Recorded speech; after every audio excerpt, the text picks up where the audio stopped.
ছানি অপারেশনের আগে আসলে কি কি পরীক্ষা নিরীক্ষা করার প্রয়োজন হয়? চলো ছবি দিয়ে আমরা বুঝিয়ে দেই। প্রথমেই চোখটাকে ভালো করে পরীক্ষা করে দেখতে হয় যে চোখের পাতায় কোনো প্রদাহ রয়েছে কিনা, কেরাটোকোনাস অসুখ রয়েছে কিনা, চোখের শুষ্কতা আছে কিনা। এর পরের ছবিতে আমরা দেখব কর্নিয়াল টোপোগ্রাফি এবং ওয়েভ ফ্রন্ট অ্যাবারোমেট্রির মাধ্যমে আমরা ভালো করে দেখে নেই যে কর্নিয়াতে অ্যাস্টিগম্যাটিজম আছে কিনা, লাগলে তার টরিক লেন্স বসাতে হবে কিনা, বা তার স্ফেরিক্যাল অ্যাবারেশন কীরকম আছে সেটা নির্ধারণের মধ্যে আমরা দেখি যে আমরা স্ফেরিক লেন্স বসাবো নাকি অ্যাসফেরিক লেন্স বসাবো। এর পরের ছবিতে আমরা দেখব স্পেকুলার বায়োমাইক্রোস্কোপি। অনেকের চোখে ফুকস এন্ডোথেলিয়াল ডিস্ট্রফি থাকে, এদের অনেক ক্ষেত্রেই সাবধানতা অবলম্বন করতে হয়, বিশেষ জেল ব্যবহার করতে হয়, তা না হলে এদের চোখে সিউডোফ্যাকিক বুলাস কেরাটোপ্যাথি হতে পারে। এর পরের ছবিতে আমরা দেখব সঠিক উপায়ে চোখের চাপ পরিমাপ করে দেখতে হবে যে এই ধরনের রোগীদের গ্লোকোমার রোগ আছে কিনা, থাকলে গ্লোকোমার চিকিৎসা করে তারপরে চোখের ছানির অপারেশন করতে হবে। এর পরের ছবিতে আমরা দেখব ভালো করে আমরা অপটিক স্নায়ুটি পর্যবেক্ষণ করে থাকি। এর পরের ছবিতে আমরা দেখব প্রয়োজনে আমরা হামফ্রে ভিজুয়াল ফিল্ড অ্যানালাইজারের মাধ্যমে দৃষ্টির পরিসীমা বিশ্লেষণ করি গ্লোকোমা রোগীদের ক্ষেত্রে। এর পরের ছবিতে আমরা দেখব অপটিক নার্ভেট এবং রেটিনাল নার্ভ ফাইবার লেয়ারের স্ক্যানিং বা ওসিটি আমরা করে থাকি।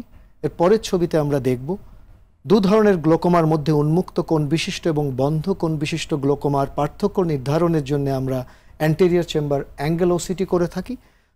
এর পরের ছবিতে আমরা দেখব ইউবিএম প্রযুক্তির মাধ্যমে আমরা ওপেন অ্যাঙ্গেল এবং ক্লোজড অ্যাঙ্গেল গ্লোকোমার মধ্যে পার্থক্য নির্ধারণ করে থাকি। চোখ ডাইলেট করে ভালো করে রেটিনাটা দেখা দরকার যে চোখের ভেতরে এজ রিলেটেড ম্যাকুলার ডিজেনারেশন, তুমি জানো উন্নত বিশ্বে অন্ধত্বের যেটা প্রধানতম কারণ সেটি আছে কিনা। এছাড়া যাদের ডায়াবেটিস রয়েছে তাদের চোখের ডায়াবেটিক রেটিনোপ্যাথি আছে কিনা, চোখের ভেতর কোনো রক্তক্ষরণ আছে কিনা, চর্বি জমছে কিনা, আমিষ সেটা ভালো করে দেখা দরকার। পরের ছবিতে আমরা দেখব প্রয়োজনে আমরা অপটিক্যাল কোহেরেন্স টোমোগ্রাফি করে দেখি যে রেটিনার ডিটাচমেন্ট আছে কিনা বা ম্যাকুলার হোল আছে কিনা। এর পরের ছবিতে আমরা দেখব অনেক সময় চোখের রেটিনা ছিঁড়ে গেলে বা চোখের রেটিনাতে রক্তক্ষরণ হলে আমরা আল্ট্রাসাউন্ড বি স্ক্যান করে থাকি।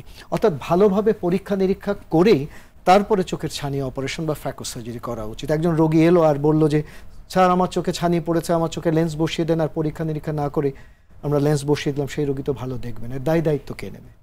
ধন্যবাদ স্যার।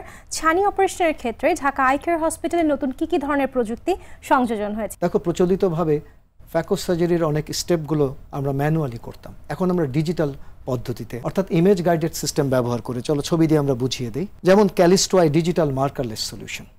এর পরের ছবিতে আমরা দেখব এর পাশাপাশি যোগ হয়েছে লোমেরা 700 অপারেটিং মাইক্রোস্কোপ। এর পরের ছবিতে আমরা দেখব প্রচলিত ফ্যাকোস সার্জারিতে যে স্টেপগুলো আমরা ব্যবহার করি, ইনসিশন, ক্যাপসুলারেক্সিস, জেড অ্যালাইন ব্যবহৃত হয় টরিক ইন্ট্রাকুলার লেন্স প্লেসমেন্টের জন্য। এছাড়া কে ট্র্যাক, অপারেশনের পরে কর্নিয়ার বক্রতা স্বাভাবিক রয়েছে কিনা সেটাও আমরা বুঝতে পারি।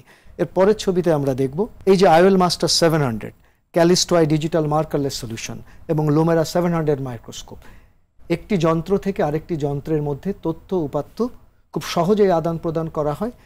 বলতে পারো এক ধরনের মেলবন্ধনের সৃষ্টি হয় যা চোখের ফ্যাকোস সার্জারিকে অনেক বেশি নির্ভুল এবং নিখুঁত করে তোলে।